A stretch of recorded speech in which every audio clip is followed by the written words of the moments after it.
आप देख रहे हैं बिहारी न्यूज भोजपुरी। आइए सुबह की 5 बड़ी खबरों पर एक नजर डालते हैं। उसके पहले अगर चैनल पर नए हैं, खबर अच्छी लगे तो चैनल को सब्सक्राइब करना बिल्कुल ना भूलें। बता दें सबसे पहली खबर आ रही है, वीआईपी के प्रमुख मुकेश सहनी को मिला दिवाली का सबसे बड़ा गिफ्ट। बता दें कि लोगों ने साफ तौर पे मुकेश सहनी का पक्ष लेते हुए उनके नाम की माला जपी और साथ ही उनकी आरती उतारी। लोगों का साफ तौर पे कहना है कि अब की बार कोई और नहीं बल्कि मुकेश सहनी ही होंगे हमारे सबसे बड़े दावेदार। विधानसभा सत्र में 6 विधेयक हुए पास, 891 सवाल पूछे पर मिले बस इतने से जवाब। बिहार में विधानसभा के शीतकालीन सत्र में 891 सवाल पूछे गए, जिनमें से 739 सवालों को स्वीकृत किया गया। इनमें 33 अल्पसूचित प्रश्नों में से 31 का जवाब दिया गया। कुल 5 बैठकें हुई, 6 विधेयक को पारित किया गया। वहीं विधानसभा में जदयू विधायक डॉक्टर संजीव कुमार ने बीसीए अध्यक्ष राकेश तिवारी पर पैसा लेकर खिलाड़ियों का चयन करने का बड़ा आरोप लगाया। नीतीश कुमार पर भड़के पीएम मोदी, कहा निर्लजता के साथ भरे सदन में जीतन बाबू को किया गया अपमानित। रामविलास को लेकर भी खूब सुनाया। पूर्व मुख्यमंत्री जीतन राम मांझी और दिवंगत केंद्रीय मंत्री रामविलास पासवान को अपमानित करने को लेकर प्रधानमंत्री नरेंद्र मोदी सीएम नीतीश कुमार पर भड़क गए। उन्होंने मंच से नीतीश को खूब सुनाया। उन्होंने कहा कि मांझी ने अपने जीवन में काफी संघर्ष किया है। उन्हें यह जताने की कोशिश की गई कि वो सीएम पद के योग्य नहीं थे।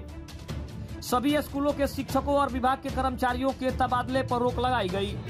बिहार सरकार ने सभी कोटि के विद्यालयों में कार्यरत शिक्षकों तथा शिक्षकेतर कर्मियों के तबादले पर रोक लगा दी है। किसी भी शिक्षक व कर्मचारी का कहीं पदस्थापन या प्रतिनियुक्ति पर भी रोक लग गई है। यह रोक क्षेत्रीय कार्यालयों के कर्मियों पर भी लागू होगी। शिक्षा विभाग ने इस बाबत शनिवार को आदेश जारी किया है। विभाग के अपर मुख्य सचिव के पाठक के निर्देश पर माध्यमिक शिक्षा निदेशक कन्हैया प्रसाद की ओर से आदेश निर्गत हुआ है। आरजेडी नेता की अनोखी पूजा, दिवाली पर तेजस्वी यादव की उतारी आरती, मुख्यमंत्री बनाने के लिए मांगा वरदान। बिहार के वैशाली जिले में स्थानीय आरजेडी नेता ने अनोखे अंदाज में पूजा अर्चना की। भगवानपुर प्रखंड के NH 22 पर आरजेडी नेता केदार प्रसाद यादव ने घोड़े पर सवार होकर दिवाली की शाम सूबे के डिप्टी सीएम तेजस्वी यादव के फोटो की पूजा की और आरती उतारी।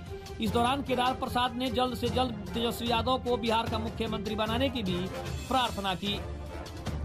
नीतीश मांझी विवाद पर बोले, संतोष सुमन कुर्सी के लिए कुछ भी कर सकते हैं बिहार के सीएम नीतीश कुमार। हम पार्टी के राष्ट्रीय अध्यक्ष और पूर्व मंत्री संतोष सुमन ने कहा है कि अगर मुख्यमंत्री नीतीश कुमार यह सोचते हैं कि उन्होंने जीतन राम मांझी को मुख्यमंत्री बनाया था, इसलिए उनकी हर बात को वो मानेंगे और हमेशा दब के रहेंगे, तो यह बिल्कुल भी गलत सोच है। क्योंकि मुख्यमंत्री को अपनी कुर्सी इतनी प्यारी है कि वह इस कुर्सी के लिए कुछ भी कर सकते हैं। गया में शनिवार को प्रेस कॉन्फ्रेंस के दौरान संतोष सुमन ने ये तमाम बातें कही। तो बता दें कि ये थी आज सुबह की 5 बड़ी खबरें। खबर कैसी लगी कमेंट में जरूर बताइएगा। तब तक के लिए धन्यवाद। जय हिंद, जय भारत।